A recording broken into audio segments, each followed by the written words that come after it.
नेताजी का चश्मा। पाठ के पात्र परिचय और कुछ प्रश्न।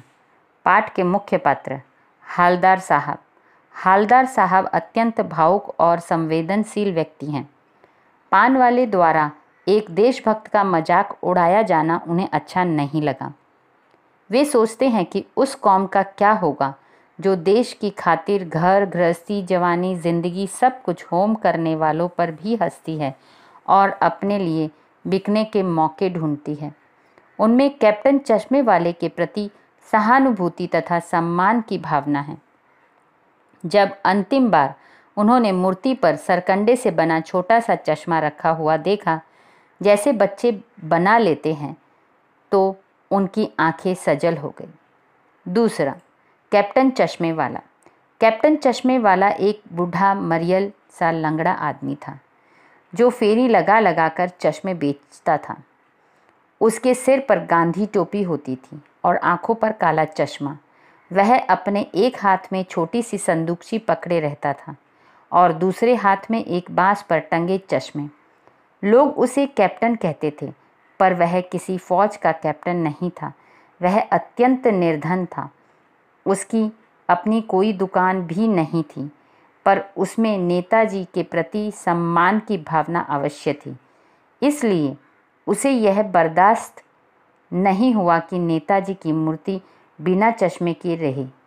वह अपने फ्रेमों में से एक फ्रेम उस मूर्ति पर लगाकर नेताजी के प्रति अपना आदर प्रकट करता था। तीसरा, पान वाला। पान वाला एक काला मोटा और खुशमिजाज आदमी था। वह पान खाता रहता था। वह कैप्टन का उपहास किया करता था।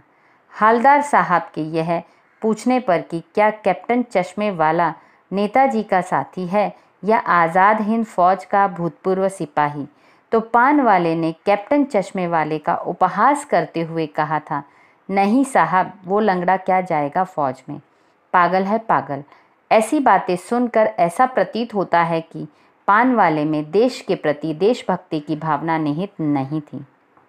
पाठ के कुछ प्रश्न उत्तर। पहला, कस्बा बहुत बड़ा नहीं था जिसे पक्का मकान कहा जा सके वैसे कुछ ही मकान, और जिसे बाजार कहा जा सके वैसा एक ही बाजार था। प्रश्न देखें। पहला, हालदार साहब को उस कस्बे से कब और क्यों गुजरना पड़ता था? हालदार साहब को कंपनी के काम से हर 15वें दिन उस कस्बे से गुजरना पड़ता था। दूसरा, कस्बे की क्या विशेषताएं थीं? कस्बा बहुत बड़ा नहीं था जिसे पक्का मकान कहा जा सके वैसे कुछ ही मकान, और जिसे बाजार कहा जा सके वैसा एक ही बाजार था। कस्बे में एक लड़कों का स्कूल, एक लड़कियों का स्कूल, एक सीमेंट का छोटा सा कारखाना, 2 ओपन एयर सिनेमा घर और एक नगर पालिका भी थी। तीसरा, कस्बे की नगर पालिका क्या क्या काम करवाया करती थी? नगर पालिका थी तो कुछ ना कुछ करती भी रहती थी। कभी कोई सड़क पक्की करवा दी, कभी कुछ पेशाब घर बनवा दिए, कभी कबूतरों की छतरी बनवा दी, तो कभी कवि सम्मेलन करवा देती थी। चौथा, शहर के मुख्य बाजार में किसकी प्रतिमा लगवाई गई? उस प्रतिमा की क्या विशेषता थी? नगर पालिका के किसी उत्साही बोर्ड या प्रशासनिक अधिकारी ने कस्बे के मुख्य बाजार के मुख्य चौराहे पर नेताजी सुभाष चंद्र बोस की संगमरमर की प्रतिमा लगवा दी। मूर्ति टोपी की नोक से कोट के दूसरे बटन तक कोई 2 फुट ऊंची थी, जिसे कहते हैं बस्ट, और सुंदर। नेताजी सुंदर लग रहे थे, कुछ कुछ मासूम और कमसिन, फौजी वर्दी में। मूर्ति को देखते ही दिल्ली चलो और तुम मुझे खून दो वगैरह याद आने लगते थे। मूर्ति पर चश्मा तो था, लेकिन संगमरमर का नहीं था। वह एक सामान्य सचमुच के चश्मे का चौड़ा काला फ्रेम मूर्ति को पहना दिया गया था। दूसरा देखिए, नेताजी सुंदर लग रहे थे, कुछ कुछ मासूम और कमसिन, फौजी वर्दी में। दूसरे एब्स्ट्रैक्ट का पहला क्वेश्चन देखिए, मूर्ति किसकी थी और वह कहाँ लगाई गई थी? मूर्ति नेताजी सुभाष चंद्र बोस की थी, जो संगमरमर की थी। इसे शहर के मुख्य बाजार के मुख्य चौराहे पर लगाया गया था। यह मूर्ति, दूसरा देखिए, यह मूर्ति किसने बनाई थी, उन्हें यह काम क्यों सौंपा गया था। नगर पालिका ने सुभाष चंद्र बोस की मूर्ति बनाने का काम कस्बे के इकलौते हाई स्कूल के इकलौते ड्राइंग मास्टर मोतीलाल को सौंपा, क्योंकि देश के अच्छे मूर्तिकारों की जानकारी नहीं होने और अच्छी मूर्ति की लागत अनुमान और उपलब्ध बजट से कहीं बहुत ज़्यादा होने के कारण काफ़ी समय ऊहा-पोह और चिट्ठी पत्री में बर्बाद हुआ और बोर्ड की शासनावधि समाप्त होने की घड़ियों में किसी स्थानीय कलाकार को ही अवसर देने का निर्णय किया गया। तीसरा, मूर्ति में क्या कमी थी, उस कमी को कौन पूरा करता था और कैसे। शहर के मुख्य बाजार के मुख्य चौराहे पर लगी नेताजी सुभाष चंद्र बोस की मूर्ति में एक चीज़ की कमी थी।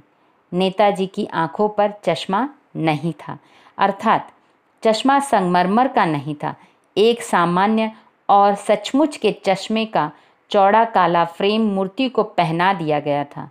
मूर्ति को चश्मा पहनाने का काम चश्मा बेचने वाला एक बूढ़ा मरियल सा लंगड़ा आदमी करता था, जिसे कैप्टन कहते थे, जो घूम घूम कर चश्मे बेचा करता था। वह अपने चश्मों में से एक चश्मा मूर्ति पर लगा देता था। जब किसी ग्राहक को मूर्ति पर लगे चश्मे की दरकार होती तो वह मूर्ति से चश्मा हटाकर ग्राहक को दे देता और वहाँ कोई दूसरा फ्रेम लगा देता था। चौथा, नेताजी का परिचय देते हुए बताइए कि चौराहे पर उनकी मूर्ति लगाने का क्या उद्देश्य रहा होगा। क्या उस उद्देश्य में सफलता प्राप्त हुई? स्पष्ट कीजिए। नेताजी सुभाष चंद्र बोस एक महान देशभक्त और क्रांतिकारी थे। इन्होंने भारत की स्वाधीनता के लिए संघर्ष किया तथा विदेश में जाकर आज़ाद हिंद फौज का गठन किया। इन्होंने दिल्ली चलो और तुम मुझे खून दो, मैं तुम्हें आज़ादी दूंगा जैसे नारे दिए। चौराहे पर इनकी मूर्ति लगाने का उद्देश्य यही रहा होगा कि इन्हें देखकर लोगों को देशभक्ति की प्रेरणा मिले। इस उद्देश्य में सफलता अवश्य मिली, क्योंकि मूर्ति देखकर लोगों को उनके नारे याद आते और उनमें देशभक्ति की भावना हिलोरे लेने लगती थी। धन्यवाद।